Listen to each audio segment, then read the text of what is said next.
ላወቀበት ሰው ቤቱም ሰማይ ነው፣ ቤቱ መንግሥተ ሰማያት ነው። ያላወቀበት ሰው ደግሞ ቤተክርስቲያን ውስጥ ሆኖም ሲወር ይገባል። ቤትንም መንግሥተ ሰማያት ማድረግ ይቻላል። ሰውን ወደ ክርስቶስ ነው መውሰድ ያለባቸው።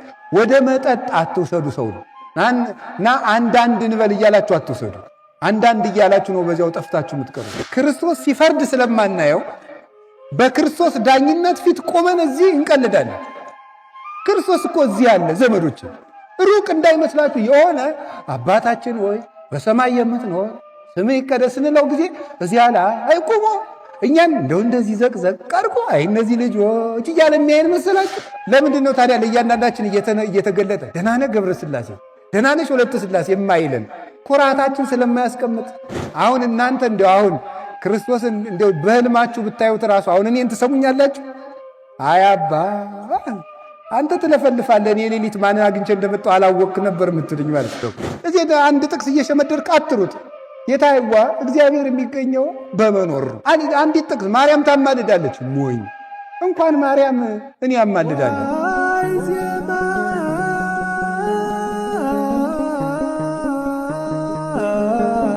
ቅዱስ አሐዱ አምላክ በስመ አብ ወወልድ ወመንፈስ ቅዱስ አሐዱ አምላክ አሜን። ይትባረክ እግዚአብሔር አምላከ አበዊነ ቅዱሳን ዘሰባሃ ምህረቱ በላዕሌነ። ምህረቱን ቸርነቱን ይቅርታውን በሕይወታችን ላይ ያጸናልን የአባቶቻችን ፈጣሪያችን እግዚአብሔር በአንድነቱ በሦስትነቱ ስሙ የተመሰገነ ይሁን። የእናታችን የቅድስት ድንግል ማርያም የቅዱስ መስቀሉ የቅዱስ ሚካኤልና የትጉሃን መላእክት የቅዱሳን ነቢያት የቅዱሳን ሐዋርያት የሰማዕታት የጻድቃን የደናግል የመነኮሳት ረድኤታቸውና በረከታቸው ከእኛ ጋር ይሁን።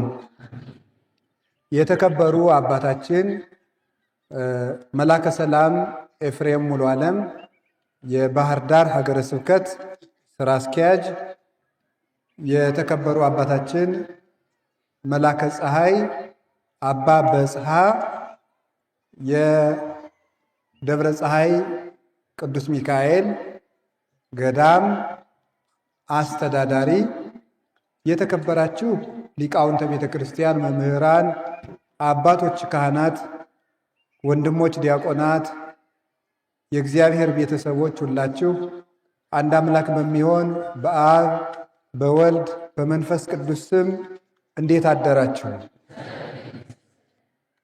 ልዑል እግዚአብሔር ፈጣሪያችን ይሄን ቀን ስለጨመረልን ለዚህ ቀን ስላደረሰን ክብር ምስጋና ለእርሱ ይሁን።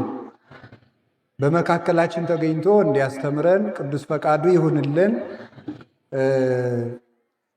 ዛሬ የምንማማርበት ርዕስ መላእክት ሲወጡና ሲወርዱ ታያለህ በሚል ርዕስ ነው የምንማማረው። እስኪ በሉ መላእክት በሉ። ሲወጡና ሲወርዱ ታያለህ። ድገሙ። መላእክት ሲወጡና ሲወርዱ ታያለህ።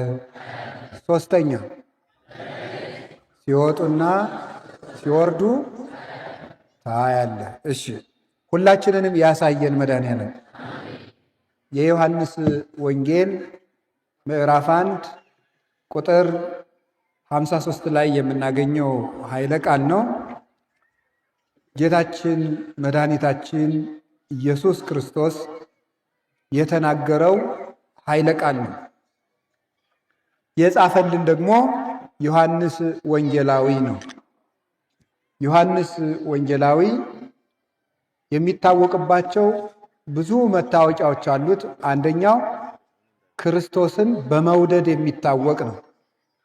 ጌታችን መድኃኒታችን ኢየሱስ ክርስቶስን በመውደድ የሚታወቅና የልብ ወዳጅ ሆኖ እስከ እግረ መስቀሉ ስር የተከተለ በኋላም ዕድሜ ዘመኑን የክርስቶስን መከራ እያሰበ አንድ ቀን ሳይስቅ የሞተ ወይም ከዚህ ዓለም የተለየ ማለታችን ነው፣ የተሰወረ በቤተ ክርስቲያናችን ትውፊት አልሞተም ተሰውሯል ተብሎ ነው በእኛ በኦርቶዶክስ ተዋሕዶ ቤተክርስቲያን ትውፊት የምናምንና የተሰወረ ትልቅ ወንጌላዊ ነው።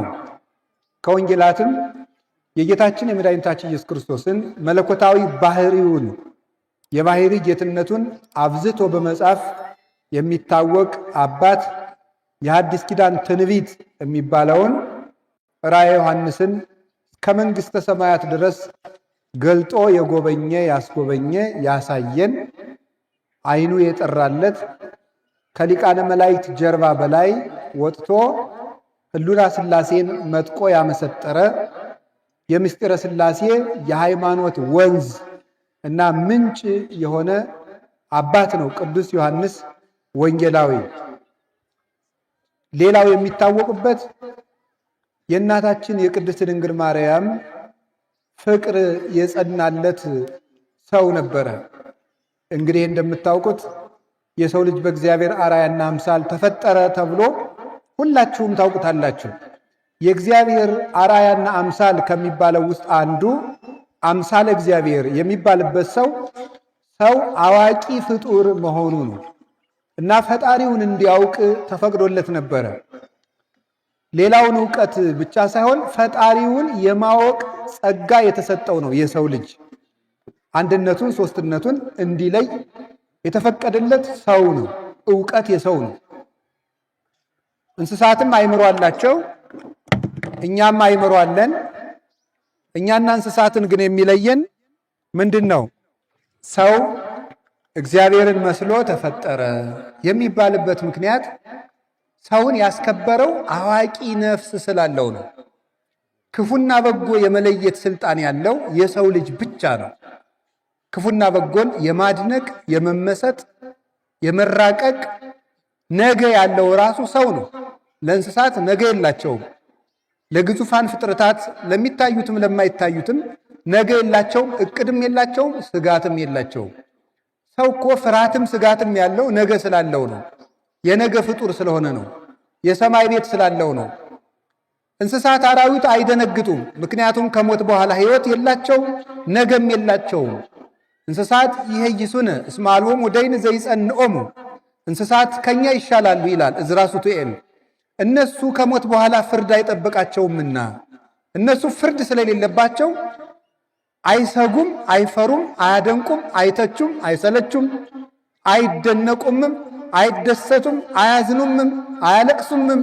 እንስሳት ሰው እኮ የሚያዝነው፣ የሚፈራው፣ የሚደነግጠው፣ የሚጨነቀው ዓላማ ያለው ፍጡር ስለሆነ ነው። መዳረሻ ያለው ፍጡር ነው የሰው ልጅ። ዝም ብሎ የተቀመጠ አይደለም። ፍርሃት ራሱ የተፈጠረልን የነገ ሰዎች ስለሆነ ነው። ቀና ብለን የተፈጠርነውም ለዚያ ነው። እንስሳት ተጎንብሰው የሚሄዱት ምድር ምድር እያዩ እዚሁ ምድር ይቀራሉ እንጂ የሰማይ ሕይወት ስለሌላቸው ነው። ሰው ግን ቀና ብሎ የሚሄድበት ምክንያት ሰማያዊ ሕይወት ስላለው ነው። እንዲህ ብለን ተፈጥረናል። አእምሯችን የተከናወነ ነው። ክብራ ለነፍስ ነባቢት አእምሮ። ማር ይስሐቅ የተባለ አባት ሲናገር የሰው ልጅ ነፍስ፣ የአዋቂት ነፍስ፣ የነባቢት ነፍስ ክብሯ ዕውቀት ነው። ሰውን ከእንስሳ የለየው ዕውቀት ነው። ዕውቀት የሌለው ሰው አይባልም፣ ጎደሎ ነው። ሰው ሶስት ተፈጥሮ ነው ያለው። ታውቃላችሁ የእግዚአብሔር ቤተሰቦች፣ ሶስት ተፈጥሮ። አንደኛው ሥጋ ይባላል፣ ሁለተኛው ነፍስ ይባላል፣ ሶስተኛው መንፈስ ይባላል። ሥጋ ይሄ የምናየው ነው፣ ገዝፎ የምናየው ይሄ ከላይ የሚታየው። መንፈስ የሚባለው አእምሮ ነው። ነፍስ የሚባለው ደግሞ ተለይታ የምትሄደው ናት። ያቺ አርአያ እግዚአብሔር ሆነ። አሁን ልብ በሉ፣ ሰው የሶስት ነገሮች ግጥምጥም ነው። ከሶስት ነገር ነው ተሳክቶ የተፈጠረው፣ ከሥጋ ከነፍስና ከመንፈስ።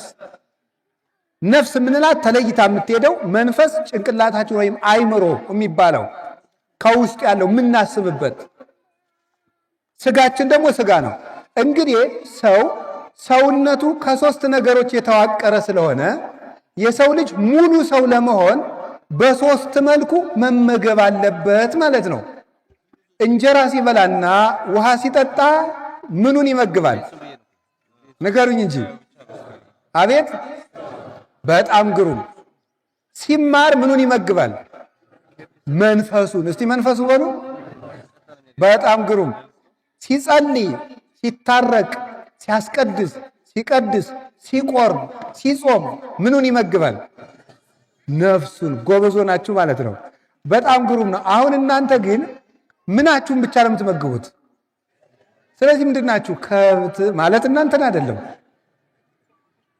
ይቅር በሉኝ እንደው በሞቴ እንዳትቀየሙኝ ማምላክ።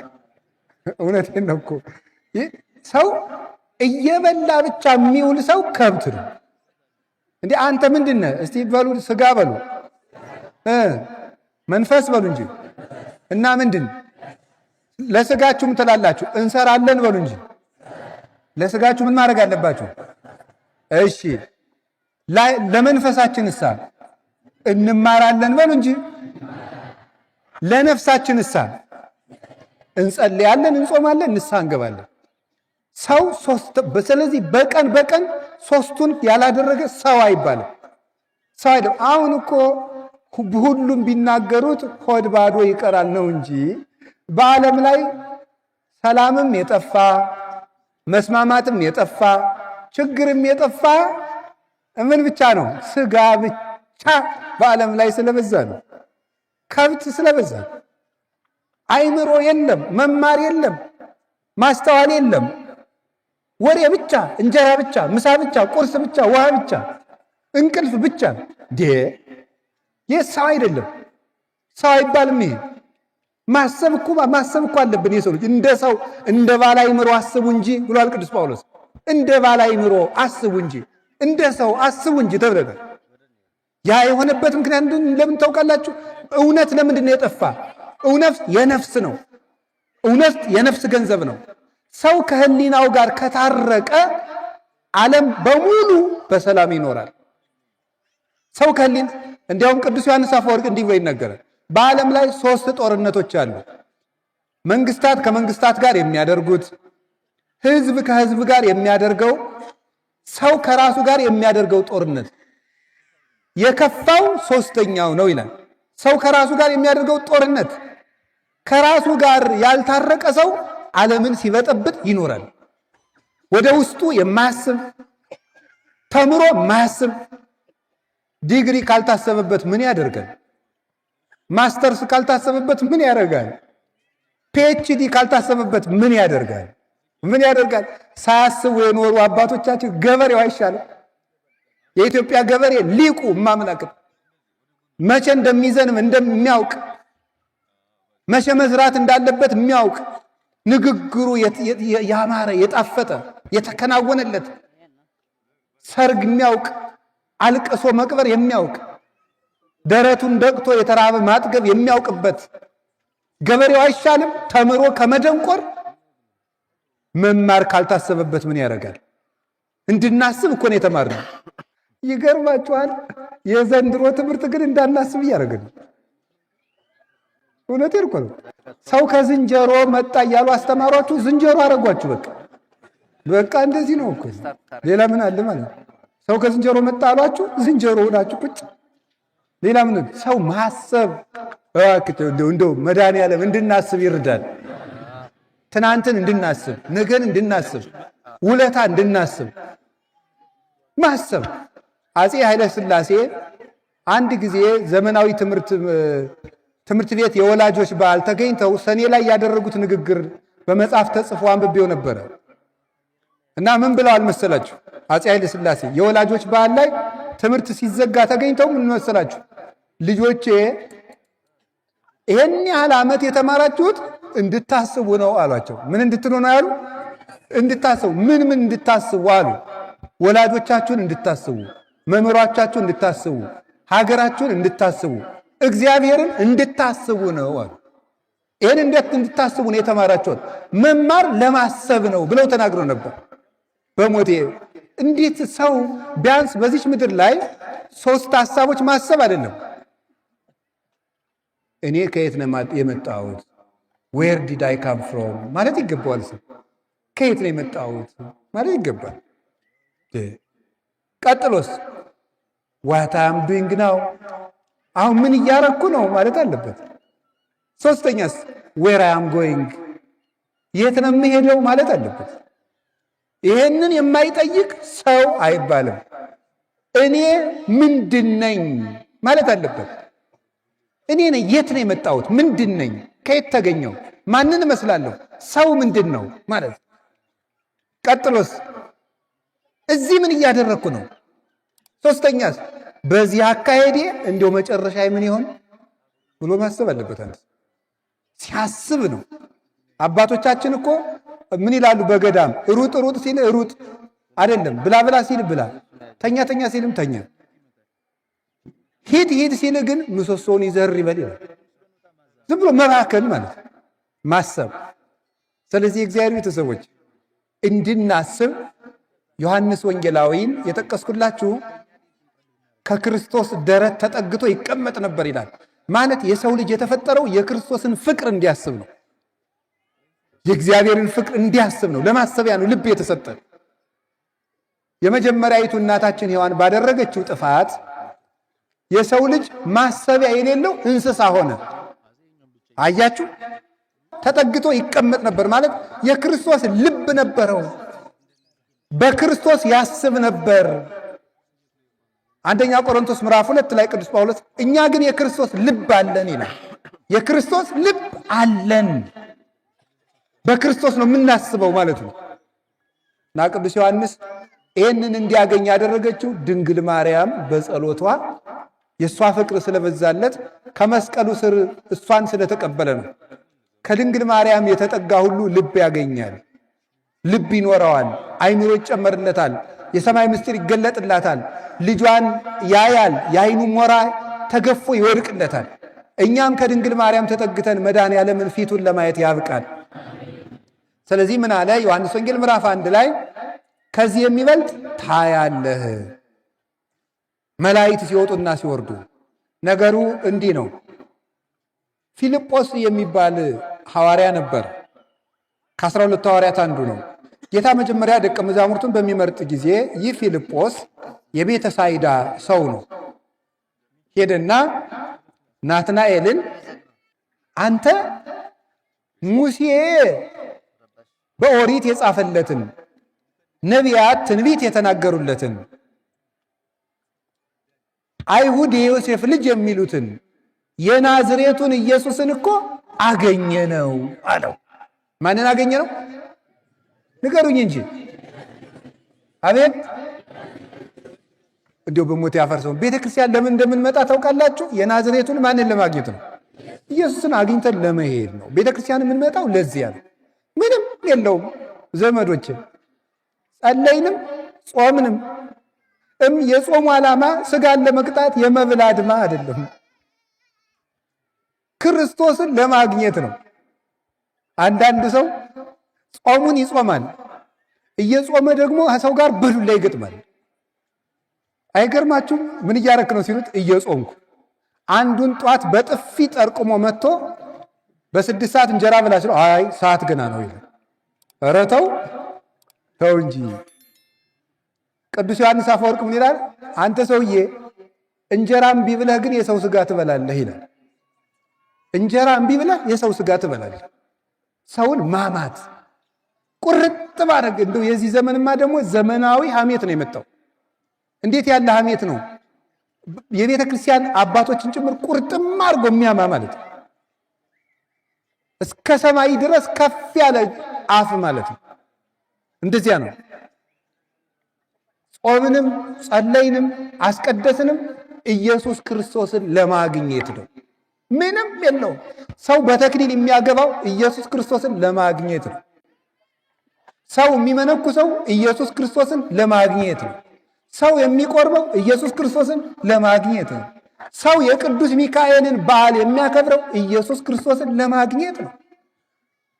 ቅዱስ ሚካኤል ወደ ኢየሱስ ክርስቶስ እጃችንን ስሞ ወስዶ እንዲያደርሰን ነው። አርሴማን የምናከብራት ወደ ኢየሱስ ክርስቶስ እንድታደርሰን ነው። ገብረ መንፈስ ቅዱስን የምናከብር ወደ ኢየሱስ ክርስቶስ እጃችን ስመው እንዲያደርሱን ነው። እንደ ፊልጶስ ገብረ መንፈስ ቅዱስን የምናከብራቸው እጃችን ጎትተው ከክርስቶስ እንዲያደርሱን ነው። ገብርኤልን የምናከብረው ጊዮርጊስን የምናከብር፣ መርቆሬዎስን የምናከብር፣ ሚናስን የምናከብር፣ ቂርቆስን የምናከብር ከክርስቶስ እጃችን ስበው እንዲወስዱ አንተ ናንድ ኢየሱስን ላሳይ ብለው እንዲወስዱ ነው። ፊልጶስ ናትናኤልን እንደወሰደው እኛንም እየጎተቱ ወስደው ወደ ክርስቶስ እንዲያደርሱን ነው። ዛሬ የቅዱስ ሚካኤል በዓል ዕለት የተሰበሰብነው ዘመዶቼ ቅዱስ ሚካኤል እጃችን ስቦ ከክርስቶስ እንዲያደርሰን ነው። ዓላማው ይሄ ነው። የጽድቅ መስፈርት ለማሟላት አይደለም። መንግሥተ ሰማያት ለምትባል ሀገር ወረፋ ለመያዝ አይደለም። ለመመዝገብ አይደለም። መስፈርት ለማሟላት አይደለም። የመጣ ነው ክርስቶስን ለማግኘት። እስኪ በሉ ንገሩኝ እንጂ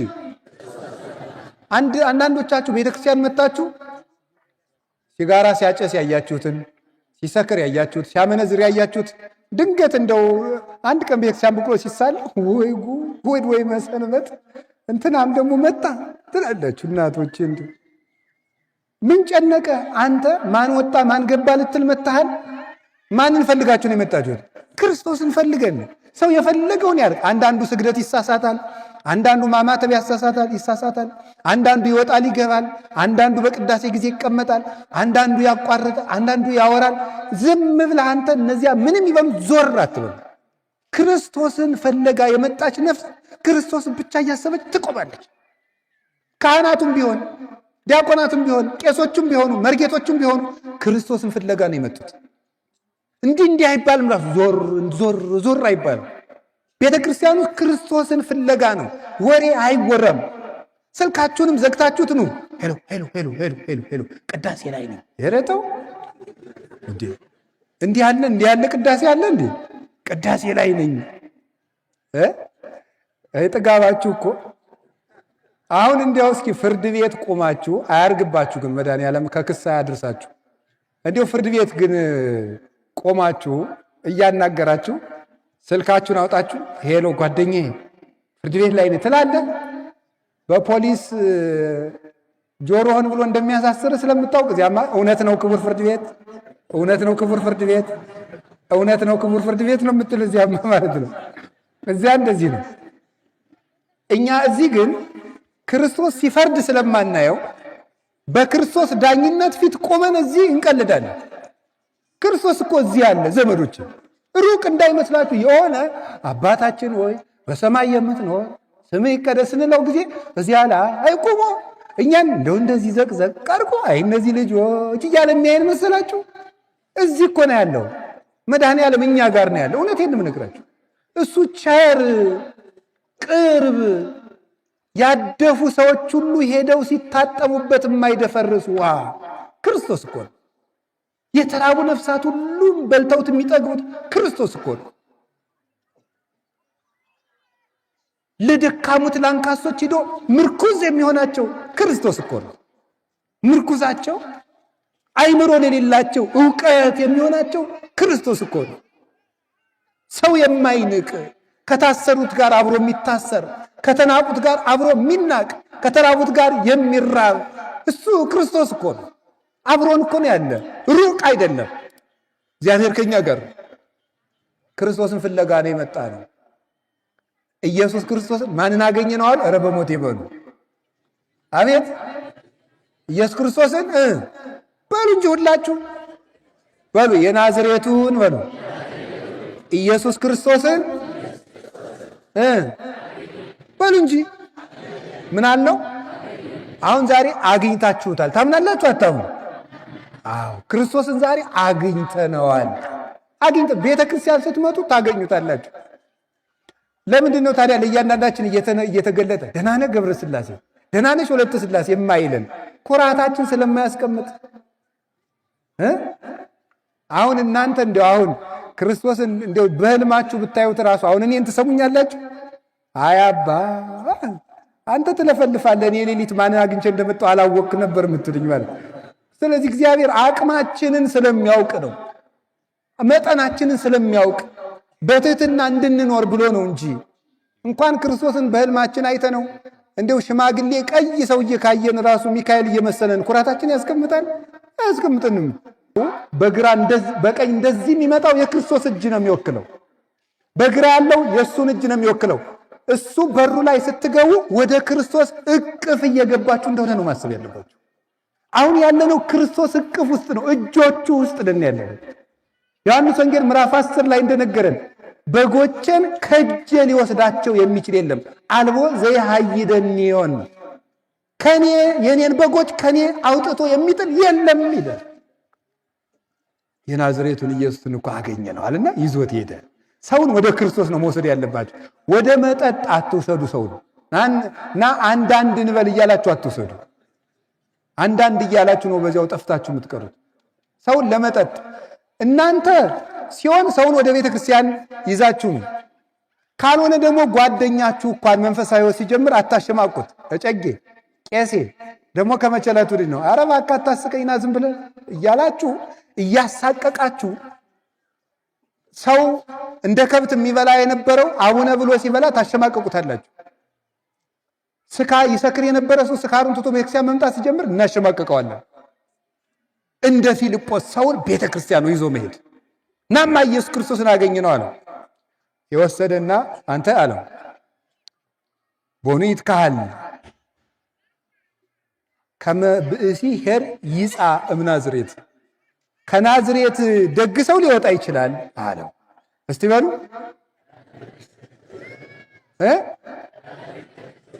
ከናዝሬት ደግ ሰው ሊወጣ ይችላል አለው። መተኸይ አለው። ናትራይ እስቲ መተኸይ በሉ።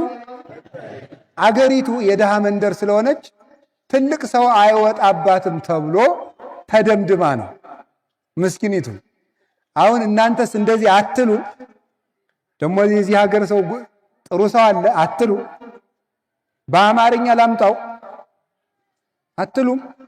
አገር አይታችሁ ሰው አትነቁም? የተወለደበትን ሰውን ጎጃም ነው ጎንደር ነው ሸዋ ነው አትሉትም? ትላላችሁ።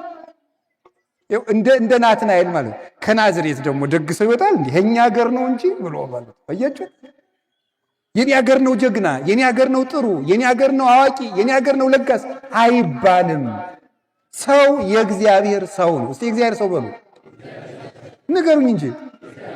የኛ የክርስቲያኖች ሀገራችን በሰማይ ነው።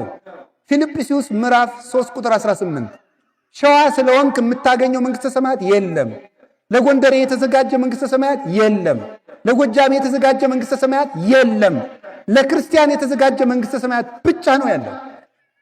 የእግዚአብሔር ቤተሰቦች ሀገራችን ኢትዮጵያን እንደ ኢትዮጵያነቷ ብናቆያት አንድ ሆነን ብናስብ እንድናለን። እንዲህ ግን ብንቆራረጥ ግን ተቆራርጠን እንወድቃለን። ኧረ እንዲሁ በሞት አሁን እኮ የቀረን የቤት ቁጥር ዘረኝነት ነው።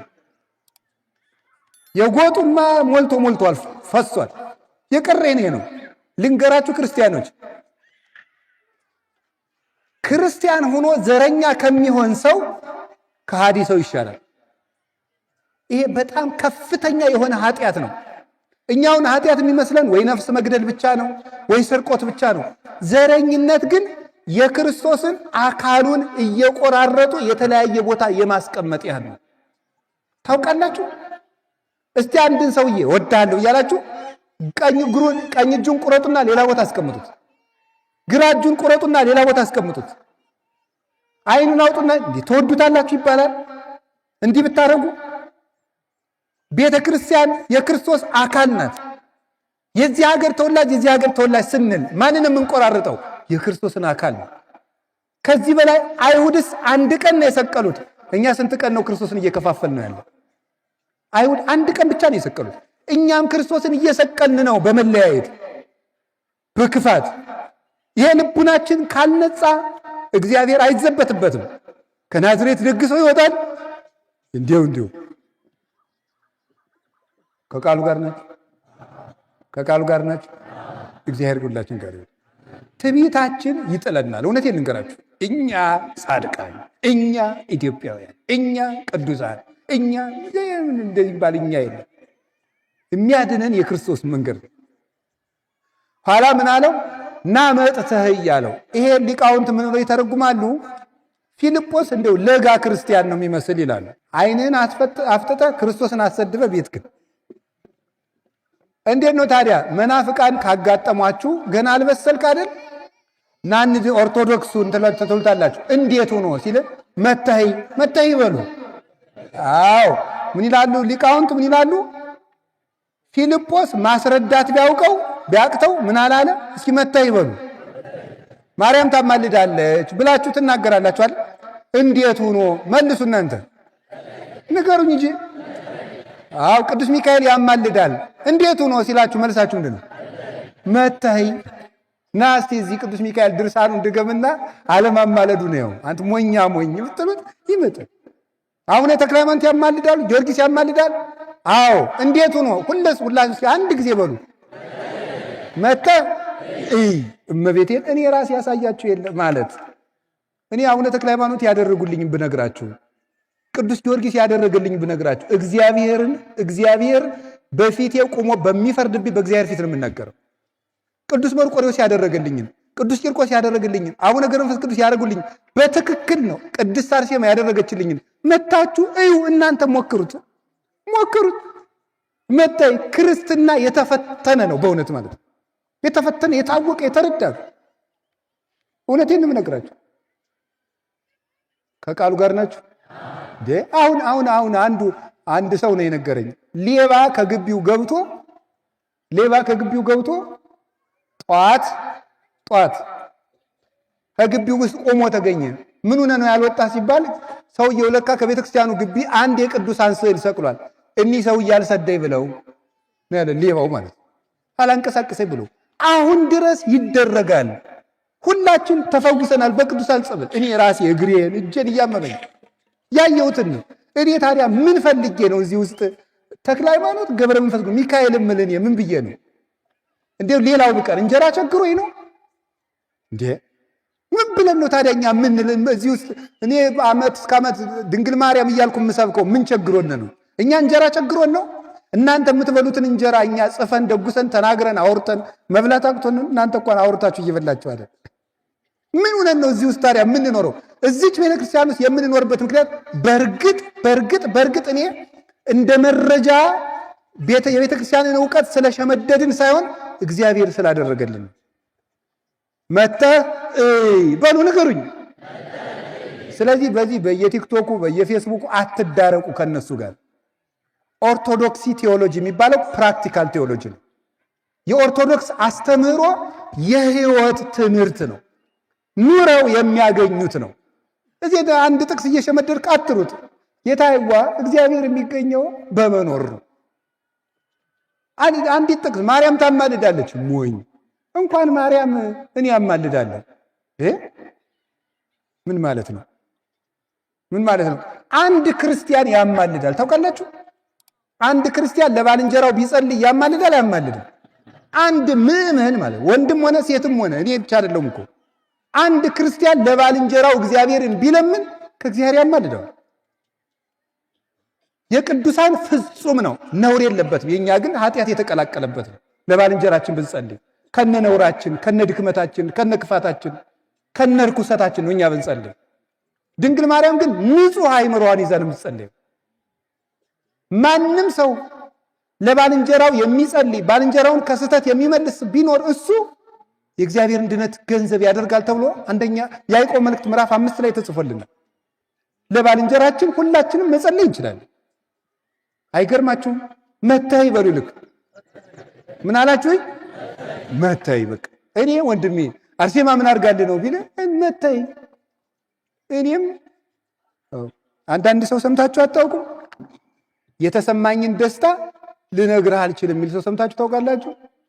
እንደዚያ ነው። እኔ ልነግርህ አልችልም። መተይ፣ ዝም ብለህ ተማር። መተይ በተግባር ተመልከት እግዚአብሔርን። ኤልሳ የድሃይቱን ቤት ሲሞላላት፣ ልጇን ሲያስነሳላት፣ ኤልያስ የሞተ ሲያስነሳ፣ ባዶ ማዲጋ ሲሞላ መተህ ይልቅ ተመልከት። መተህ ጳውሎስ እንኳን በአካሉ በጨርቁ ጫፍ ሙት ሲያነሳ ና መተህ። እንኳን በጨርቅ ጴጥሮስ በጥላው በረጅሙ ጥላ ሙት ሲያነሳ መተህ ና መተህ ያለው። ስለዚህ ደካማ ክርስቲያን ጭቅጭቅ አይገጥምም። ክርክር የሚፈልግ ሰው ሰይጣናዊ ነው። እናንተ እዚያ ውስጥ አትግቡ። ለመምህርነትም አልተሾማችሁም። ሀብተ መንፈስ ቅዱስ የመከራከር ጸጋ ያልተሰጠው ሰውም አይከራከርም። መከራከር የሚችለው እንደ እስጢፋኖስ የመንፈስ ቅዱስ ሀብት ያደረበት ሰው፣ የተማረ ሰው፣ ምስጢር ያደላደለ ሰው ነው። ገባችሁ? አሁን አንድ ሰው ስለ ኢንጂነሪንግ ሳይመረቅ የዚህ ቤት ዲዛይን ቢለኝ እኔ አርፈ ቁጭ በል ነው የምለው። ምን የሚሉ ቀልድ ነው? ሳይክል ነድቶ የማያውቅ ሰውዬ የመንጃ ፈቃድ ልስጥ ቢለኝ እኔ ይሻልልም ትላላችሁ? ያልተማረውን ወዴት ብሎ ነው የማየው? አዲስ አበባ ግቢ ውስጥ ዝም ብሎ ወይም ትልቅ ከተማ ውስጥ እየበላ ያደገ ልጅ ጤፍና አዘራር ሊያስተምር ብለኝ በዝም ብለህ ሻይ ፈልገህ ነው ዳቦ ቁርስ ልስጥ ነው የምለው። ሰው ያላወቀውን አያስተምርም። ባላውቃችሁ ጉዳይ አትጨቃጭቁ። እንዲህ ነው አትበለው። ማርያም እንዲህ ናት፣ ሚካኤል እንዲህ ነው ብላችሁ አንድ የበሉ ሁላችሁ መጥተህ ምን በል እይነ ስለ ክርስቶስም ቢሆን ሰዎች ቢናገሯችሁ እንዲህ ነው ብላችሁ እና ክርስቶስን መጥተህ እየው። ይቺ ቤተ ክርስቲያን ቅድስት ክብርት አሐቲ እንደሆነች እና ጸልየባት፣ ኪዳን አስደርሰባት፣ አስቀድሰባት፣ ቆርበህባት እና መጥተህ እይ በሉ። ወሰደው። ሲወስደው ምን አደረገ መሰላችሁ? ከቃሉ ጋር ናችሁ? ማሳየት ከመናገር ምን ይበልጣል? እስኪ ንገሩኝ። አቤት ማሳየት። እናንተ አሁን እዚህ የተሰበሰባችሁት ሁሉ ልጆቻችሁ ጥሩ ልጆች ሆነው እንዲያድጉ ትፈልጋላችሁ? አቤት አዎ። ግን ልጆቹ የሚፈልጉት ምን እንደሆነ ታውቃላችሁ? ማየት። እስኪ ማየት በሉ። ከምታቆርቧቸው በላይ ምንድን ነው የሚፈልጉት እነሱ? ምን እነሱን ብቻ ከማቁረብ ይልቅ ምንድን ነው ማየት የሚፈልጉት? ስትቆርቡ ማየት ነው። ቆይተው ከፍ ሲሉናል አባባ እማማ ግን ልጆች ብቻ የምንቆርብ ለምንድን ነው ይላሉ። ከፍ ሲሉ ማለት ነው። ከመናገር ማሳየት ነው የሚበልጥ። ልጆች እንደዚህ ነው። ስገድ ከምትለው ሰግዳ አሳየው ልጁን። ከዛ ይሰግዳል አብሮ ማለት ነው። አላያችኋቸው? ልጆች የሚያደርጉትን ነው የሚያውቁ። እንደውም አንድ መጽሐፍ እየተመለከትኩ ነበረ። በተለይ ልጆች ከ2 ዓመታቸው ጀምሮ እስከ 7 ዓመት ድረስ የዘመናቸውን ሐሳብ ሁሉ የሚጥሉበት ጊዜ ነው። አሁን የ2 ዓመት ልጅ ዝም ብሎ ቀዥቃዣ ስለሆነ የማይሰማ ነው የሚመስላችሁ። ሁሉን ነገር ነው የሚሰሙት።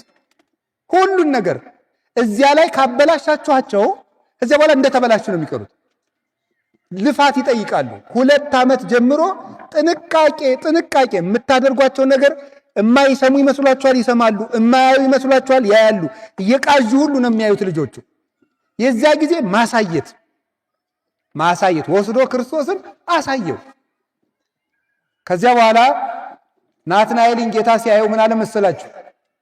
ነዋ ዘበአማን እስራኤላዊ ዘአልቦ ጽልሁት ውስተ ልቡ፣ በልቡናው ክዳት ሽንገላ የሌለበት እውነተኛው እስራኤላዊ ገናሁን መጣ አለ ጌታ። እውነተኛው እስራኤላዊ ገናሁን መጣ።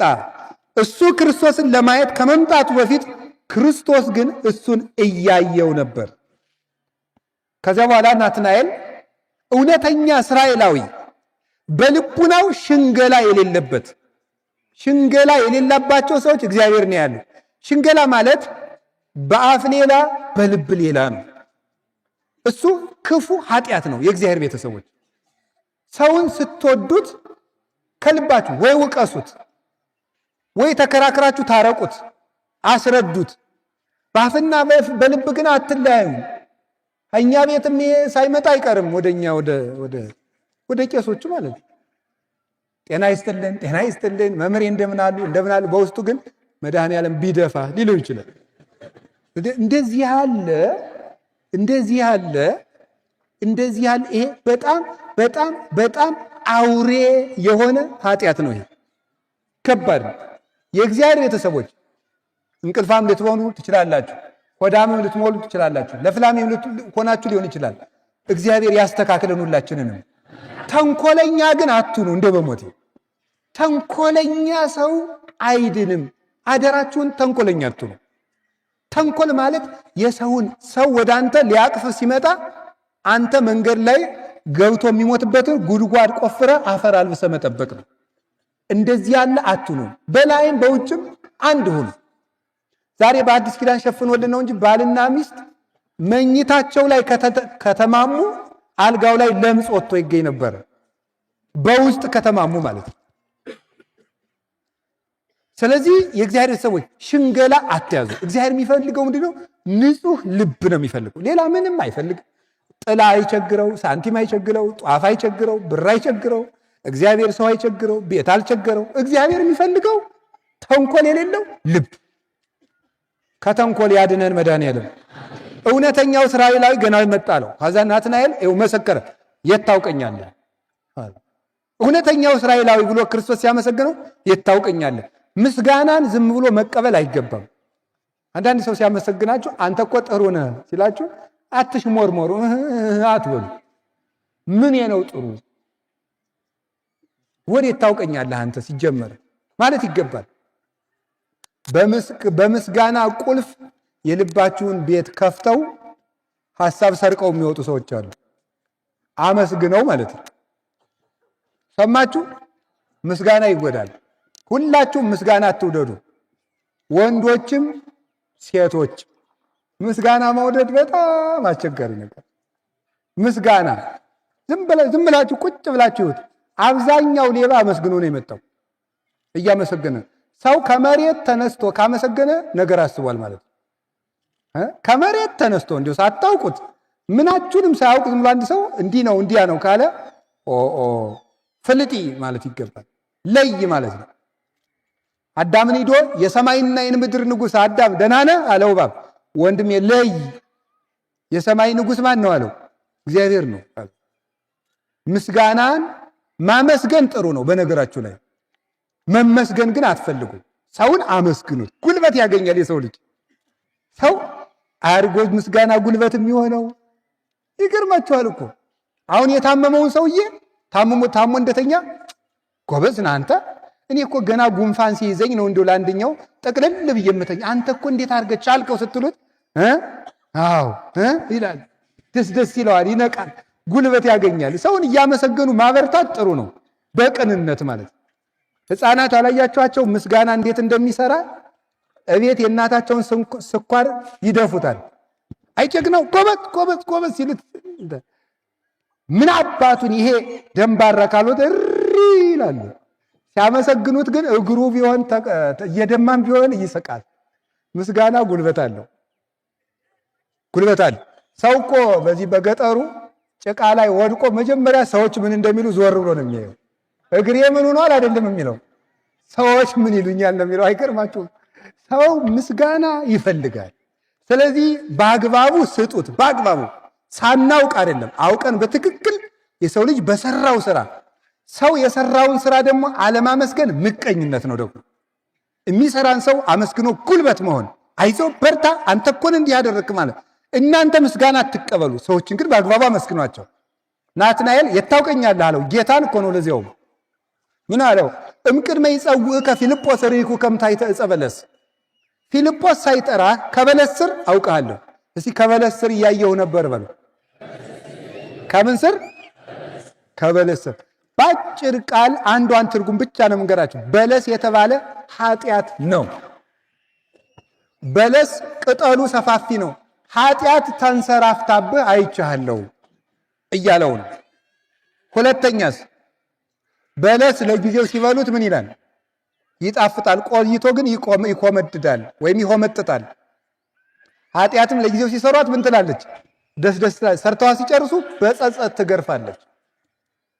ከበለስ ስር አይሃለው የሚለው አያርጎ ደስ የሚለው የእግዚአብሔር ቤተሰቦች ከበለስ ስር አይሃለው ማለት ምን እንደሆነ ታውቃላችሁ?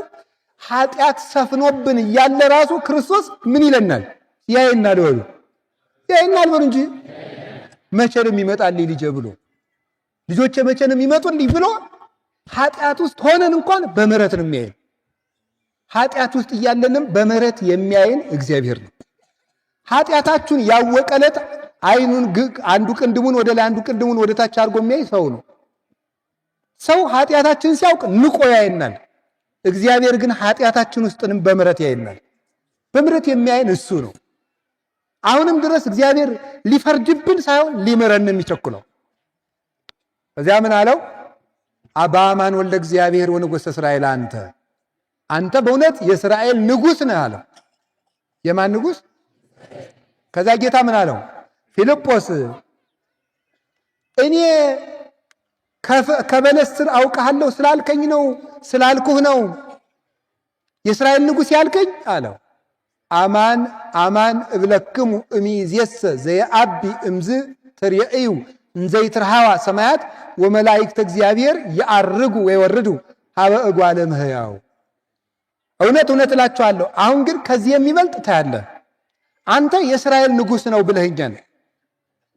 ነገር ግን መላእክት ወደ ሰው ልጅ ሲወጡና ሲወርዱ ከዚህ የሚበልጥ ታያለህ። የሰማይ መስኮት ሲከፈት መላእክት ሲወጡና ሲወርዱ ታያለህ አለው። ርዕሳችን ላይ ደረስን። የእስራኤል ንጉሥ ነው ቢለው የለም ከንጉሥ በላይ የሚሆን ነገር ታያለህ አለው። አንተ የእስራኤል ንጉሥ ነው ቢለው ከዚህ የሚበልጥ ታያለህ አለው።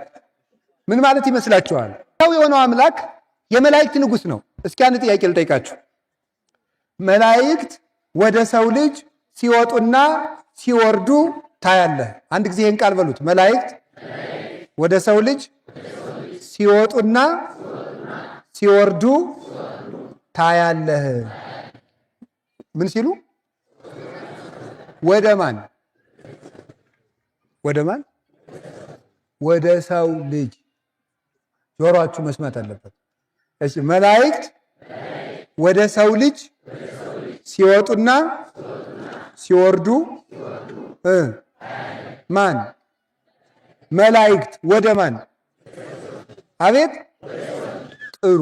አሁን እዚህ ውስጥ የሰው ልጅ የሚለው ጌታ ማንን ነው? ራሱን። እስቲ ራሱን በሉ። ክርስቶስ ራሱን የማን ልጅ እያለ ይጠራል? ጥሩ። ስለዚህ መላእክት ወዴት ነው ሲወጡና ሲወርዱ? አቤት። እንግዲህ ትምህርቷ ትንሽ ጠጠር ልትል ስለሆነ ነው። 5 ደቂቃ ነው የምትጠጠረው። አይዟችሁ። ወደ ሰው ልጅ ሲወጡና ሲወርዱ የሰው ልጅ ያለው ጌታ ማንን ነው? አቤት። ምክንያቱም ራሱን ሁልጊዜ ጌታ ማን እያለ ያስተምረዋል? የሰው ልጅ። ከማን ስለተወለደ? አንድ ሐሳብ ልንገራችሁ። አሁን ገሊ አንድ ሰው መጥቶ እኔ የሰው ልጅ ነኝ ቢል እና ማን ምንድን ነው ብሏል አትሉትም? ለምሳሌ እኔ መጥቼ እኔ እኮ የሰው ልጅ ነኝ፣ አባቴ ሰው ነው፣ እናቴም ሰው ናቸው ብላችሁ ማን የጥጃ ልጅ ነህ አትሉኝም? እናንተ ቢሆን አትሉም ትላላችሁ። ሰው የሰው ልጅ ነኝ ቢል ይደነቃል አይደነቅም? አቤት።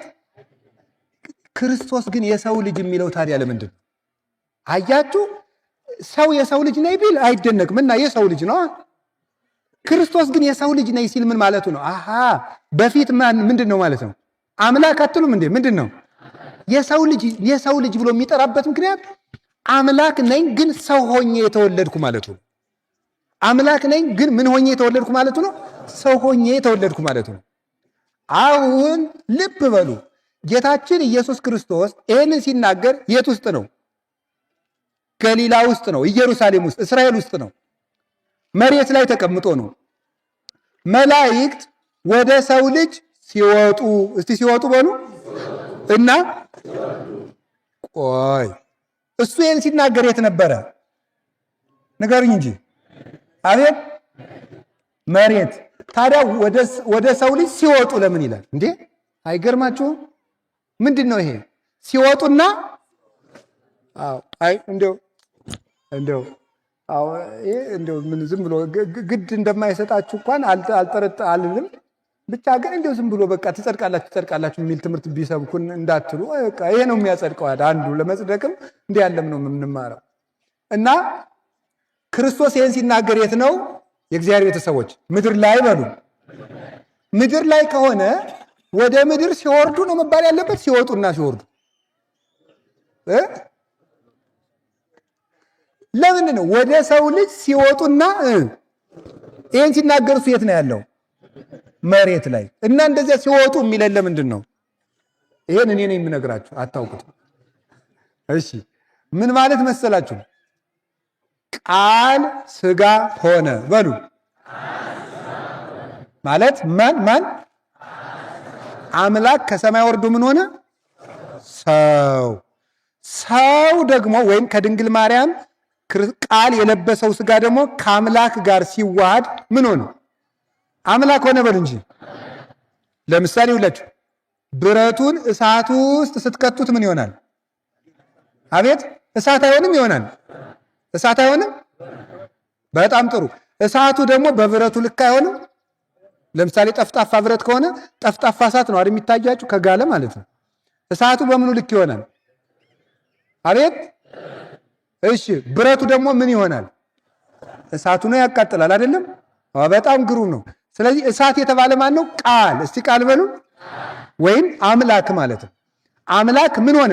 እሳት ነው። እስቲ እሳት በሉ። እሱ ይኸውላችሁ እሳቱ በብረቱ ልክ ሆነ ማለት አምላክ የሰውን ቁመት ይዞ ምን አለ ነው? ተገለጠ በምድር ላይ። የሰውን ቁመት ይዞ ተገለጠ። የድንግል ማርያም ልጇ ሆኖ መጣ። በጣም ግሩም ነው።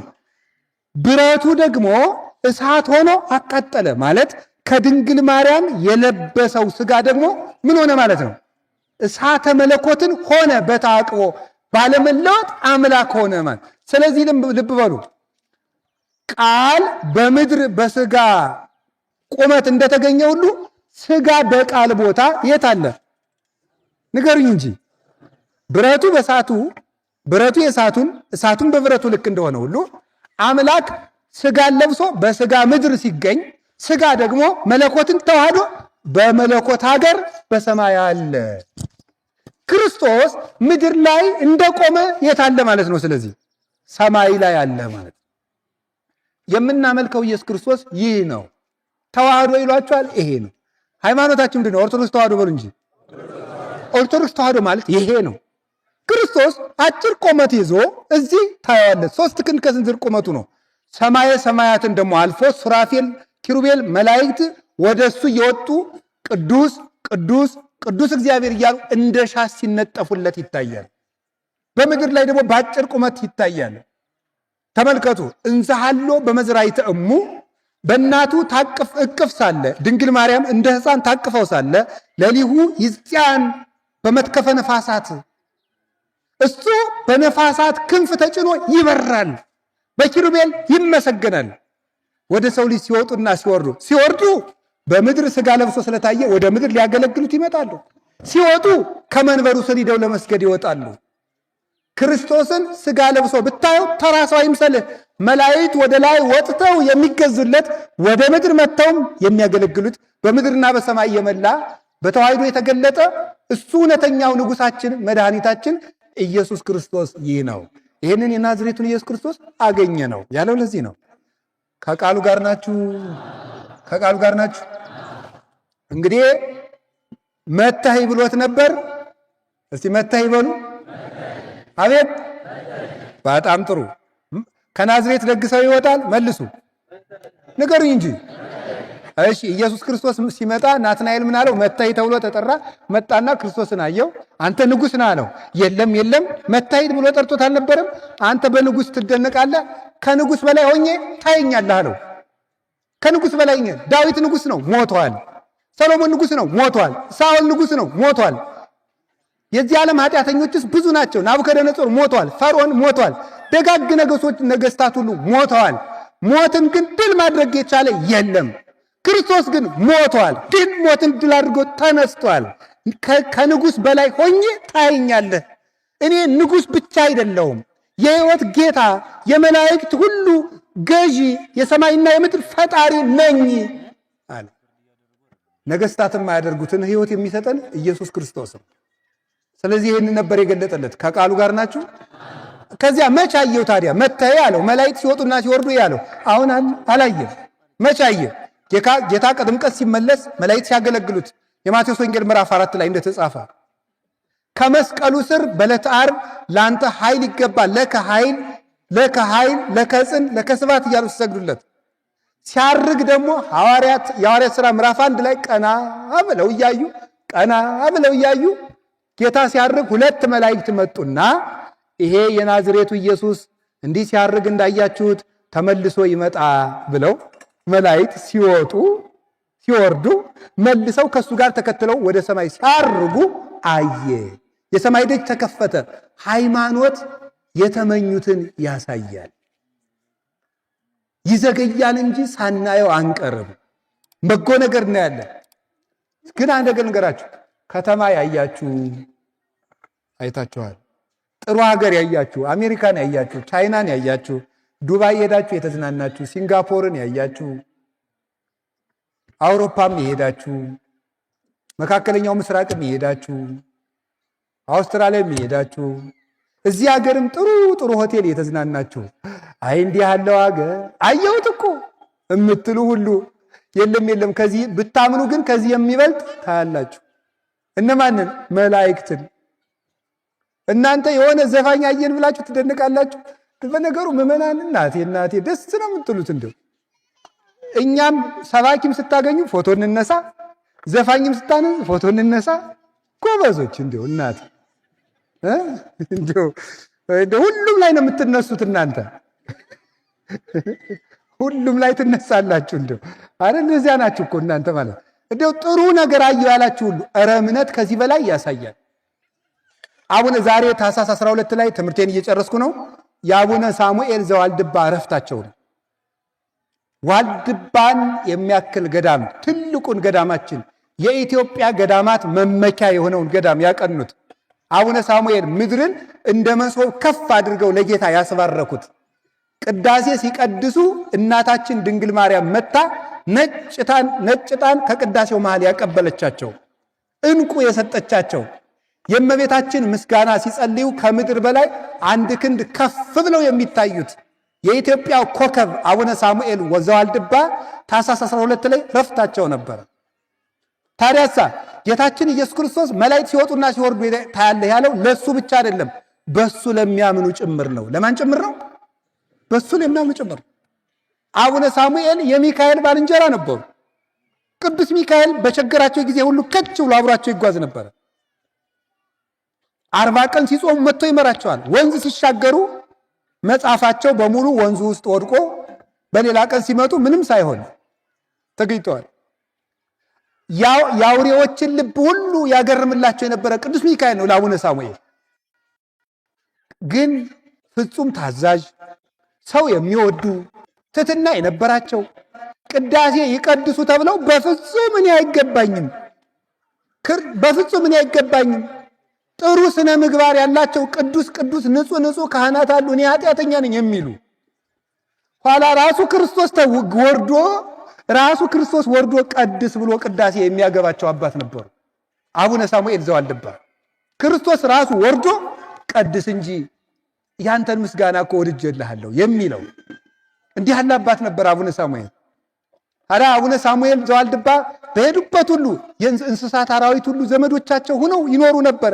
ማን? ቅዱስ ሚካኤል ወደ ሰማይ እየወጣ የእግዚአብሔር ምሕረት ይዞላቸው ይመጣል። የአውሬውን ልብ ሁሉ ያለዝብላቸዋል። ነምሮቹ እሾህ ሲወጋቸው እግራቸውን አንከርፈው ወደ አቡነ ሳሙኤል ነበር የሚወጡ አውጣልኝ እያሉ። አንበሶቹ እሾህ ሲወጋቸው ወደ አቡነ ሳሙኤል እንዲህ አድርገው አምጥተው ይዘውት ይመጡ ነበር እሾህ አውጣልን ብለው። ከቅዱሳን መላእክት ጋር የተዛመደ ሰው ከአራዊት ጋር እንኳን መኖር ይችላል። መላእክት የተዛመዱት ሰው እንደዚህ ነው የሚሆነው።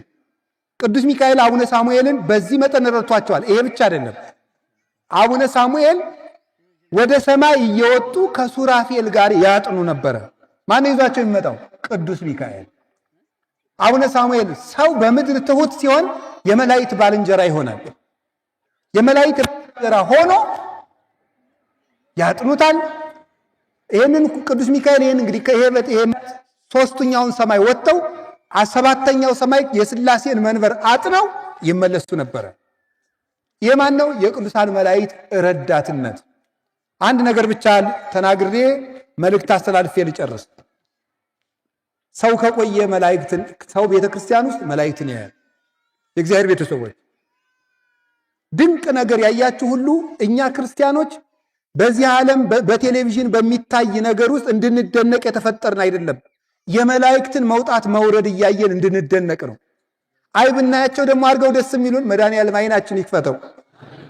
አባ ዮሐንስ አፂር የሚባል ሰው በጣም ተመስጦ የነበረው ሰው ነው እና መላእክትን ለማየት በቅቶ ስለነበረ ቅርጫት ያው መነኩሴ ሰርቶ እንዲበላ ስርዓት ያዛል። ታውቃላችሁ? መነኩሴን ራሱ ስንፍና አታስተምሩ። እሺ ስሩ ነው ማለት እንዲሰሩ ነው ማገዝ እንጂ ለአንድ ሰው አሳ መስጠት ለዕለት ጉርሱ ነው እንጂ ሁልጊዜ አሳ መስጠት አይገባም። መረብ ገዝቶ መስጠት ነው። አሳ አጥምድ ብሎ ማለት ነው እንጂ ሁልጊዜ አሳ ማድረግ መስጠት ሰውየው ማስነፍ ነው። እንዳይርበው ማድረግ ነው። ስለዚህ ቅርጫት እየሰራ ይበላል። ቅርጫት እየሰራ እየበላ ያችን ቅርጫት ሊሸጥ ገበያ ሄዶ ከገበያው መሃል ንጹህ ሰው ስለነበረ መላእክት ሲወጡ ሲወርዱ ያያል። አይገርማችሁ? ከገበያው መሃል ማለት ገበያ መሃል ላወቀበት ሰው ገበያ መሃል መልአክ ያያል። ያላወቀበት ሰው ደግሞ ቤተክርስቲያንም አይኑ ታውሮ ይሄዳል። በነገር ታውሮ መላእክትን ያያቸው ነበር። ኋላ ባለ ቅርጫት ስንት ነው? ሚካኤልን ያቢ ወሚመ ገብርኤል፣ ሚካኤል ይበልጣል ወይስ ገብርኤል ይላል። ባለ ቅርጫት ዋጋ ነገር ሚካኤል ነው ገብርኤል ነው የሚበልጠው ይላል። ምንድነው የሰው ያብዷል? እኔ ቅርጫት ነው የጠየቅኩ። ቅርጫት ስንት ነው? ሚካኤል ነው ገብርኤል ነው የሚበልጠው። ቀኑን ሙሉ እንደዚህ እያለ ቅርጫቱን ሳይሸጥ ቤቱን ሄደ። በመላእክት ፍቅር እንደዚህ የተደነቀ ማለት ነው።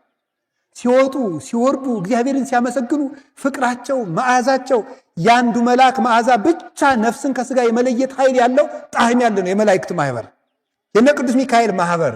ቅዱስ ሚካኤል ደግሞ ደግ ነው።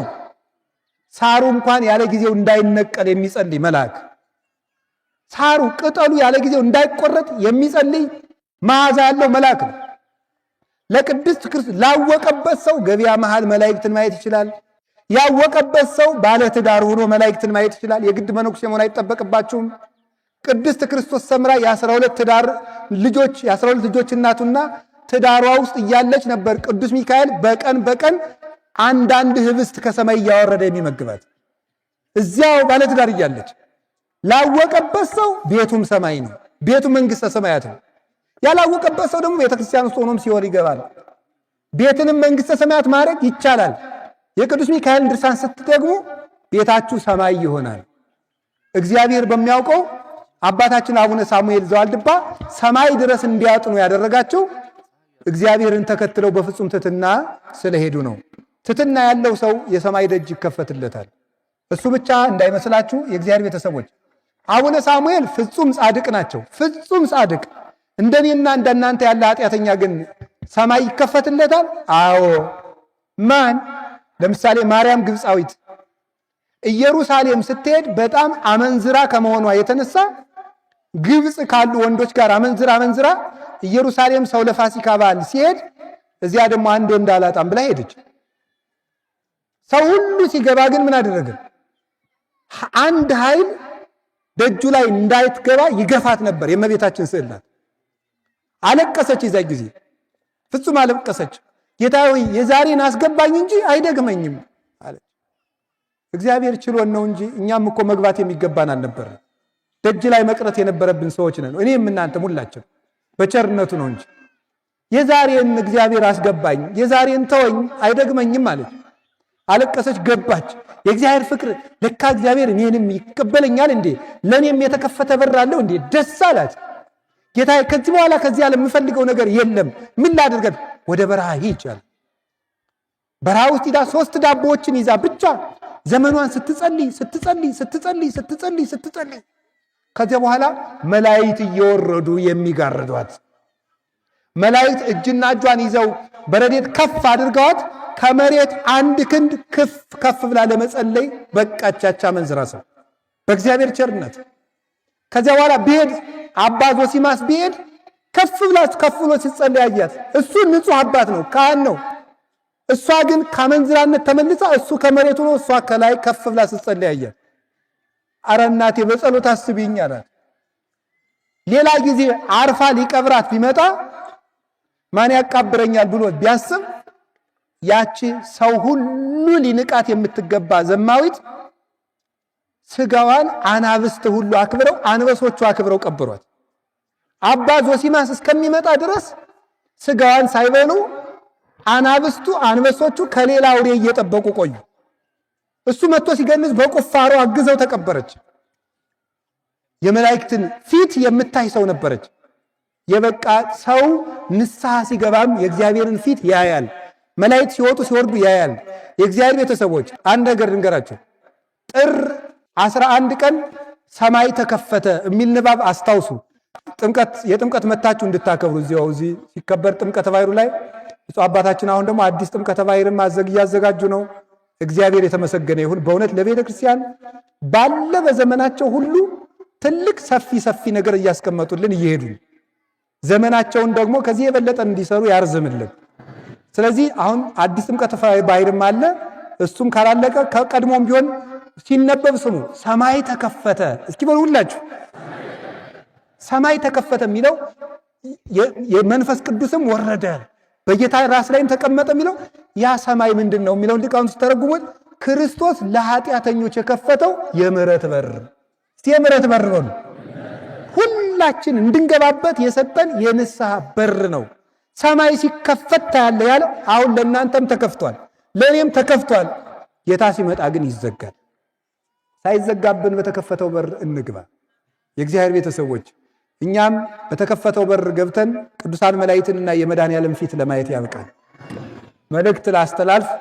እግዚአብሔር በሚያውቀው ቤተ ክርስቲያን መላእክት የምናይባት ቤት ናት። የሚገርማችሁ ለአንዲት ቤተ ክርስቲያን የሚመደቡ 9 ጠባቂ መላእክት አሉ። ዙሪያውን ከሚያመሰግኑት ሌላ በጠባቂነት የሚሾሙ ናቸው። አንዱ ያለው መቅደስ ውስጥ ነው። 2 ያሉት የት ነው? ቅድስት ውስጥ ነው። 2 ያሉት ቅኔ ማህሌት ነው። 2 ያሉት እዚህ ላይ ነው ያሉት። እዚህ ያሉት 2 ያሉት እሱ በሩ ላይ ነው ያሉት። በሩ ላይ ስትገቡ ማለት እነዚህ ድሃ ተበደልኩ ተገፋው ብሎ ሲያለቅስ እዚያ በሩ ላይ ሲያለቅስ 2ቱ ልቅሶውን ተቀብለው እዚህ ላሉት ያደርሳል። እነዚህ ደግሞ ተቀብለው ቅኔ ማህሌት ያደርሱታል። ቅኔ ማህሌት ያሉት ደግሞ ቅድስት ላሉት እገሌ በደል ደርሶበታል ብሎ ያደርሳሉ። እነዚያ ደግሞ መቅደስ ላለው ለአንዱ መልአክ ያደርሳል። መቅደስ ያለው ለቅዱስ ሚካኤል ይነግረዋል። መልአከ ምክሩ ለልዑል ስለሆነ ቅዱስ ሚካኤል ደግሞ ለመድኃኔዓለም ይነግረዋል። መድኃኔዓለም ደግሞ ምሕረቱን ለማን ይሰጠዋል? ለቅዱስ ሚካኤል በሉ እንጂ። ቅዱስ ሚካኤል ለማን ይሰጠዋል? መቅደስ ላለው። መቅደስ ያለው የት ላሉት ይሰጣቸዋል? ቅድስት ላሉት። ቅድስት ላሉት ለማን ይሰጣሉ? ቅኔ ማህሌት። ቅኔ ማህሌት ላሉት የት ላሉት ይሰጣሉ? እዚህ ዝንባው ላይ ላሉት። እዚህ ያሉት የት ላሉት ይሰጣሉ? በር ላይ ላሉት። በር ላይ ያሉት ለማን ይሰጡታል? ለሀገር ምሕረት ያወርዳሉ። እዚህ ቤተ ክርስቲያን ውስጥ መላእክት አሉ። ስለዚህ ቤተ ክርስቲያንን መስራት ቤተ ክርስቲያንን ያነጻችሁ፣ የለፋችሁ፣ ያገለግላችሁ፣ ውሃ ያጠጣችሁ፣ ሲሚንቶ ያመጣችሁ፣ ጠጠር ያቀበላችሁ እናንተ ሁሉ የመላእክትን መውጣት መውረድ ታያላችሁ። ከቃሉ ጋር ናችሁ። እግዚአብሔር ከሁላችን ጋር ይሁን። ቤተ ክርስቲያን ውስጥ የማንን ፊት እናያለን? የመላእክት። ቤተ ክርስቲያን የሚሰራ ሁሉ የመላእክት ማህበርተኛ ይሆናል። ማስተላለፍ የፈለግኩት ለዚህ ነው። ብፁዕ አባታችን አቡነ አብርሃም የጀመሩትን የባህር ዳር ሀገረ ስብከት ጽርሐ ጽዮን ገዳም ፕሮጀክት እንድታስፈጽሙ ቤተ ክርስቲያን አንዲት መሆኗን ለማመልከት እኔ በጉባኤ ቤት የቀረጽኩት ፕሮጀክት የአቡነ አብርሃም ነው። ብፁዕ አቡነ አብርሃም ነው። ይህ ፕሮጀክት የእኛ ትምህርት ቤት ነው። አንዲት ስለሆነች ነው እንጂ የዛሬ አሁን በዚህ ወቅት እኔም ብር እየለመንኩ ነው። አልሰማችሁም? ጥቂት ሰምታችኋል አይደል? ሆስፒታል በጉባኤ ቤት ስም ላሰራ እኔም ብር እየለመንኩ ነው። ግን እዚህ ቁሜ ለብፁዕ አቡነ አብርሃም ላዘጋጁ ፕሮጀክት የምለምነው ቤተክርስቲያን ስንት ስለሆነች ነው? ንገሩኝ እንጂ እኔ እዛ ርዕሰ ገዳማት ወአድባራት ጣና ቅዱስ ቂርቆስ ብቀመጥ ለተልኮ ቤተክርስቲያን እዚያ ስላስቀመጠች ነው እንጂ ይቺ እዚያም እንኳን ኢትዮጵያ ውስጥ ያለው የተለያየ ቦታ የግብፅ ቤተክርስቲያንም የአርመንም የሶሪያም የህንድም የኤርትራም የኢትዮጵያም ስንት ቤተክርስቲያን ነው? አንድ ቤተክርስቲያን። ስለዚህ አሁን የእግዚአብሔር ቤተሰቦች ሰማይ ሲከፈት በሉ መላእክት ሲወጡና ሲወርዱ ታያለህ በሉ እንጂ ቤተክርስቲያን ማንን እናይባታለን? መላእክትን የምናይባት የተከፈተች ደጅ ናት። አንዲት ቤተክርስቲያን ስትሰራ በር እየተከፈተልን እዚያ ስንሄድ ከቅዱሳን መላእክት ህብረት እንጨምራለን። በዚያውም ላይ ቅዱሳት መጻሕፍት የሚነበቡበት ቤተ መጻሕፍት ያለው ወደ ቀራንዮ እንደሄድን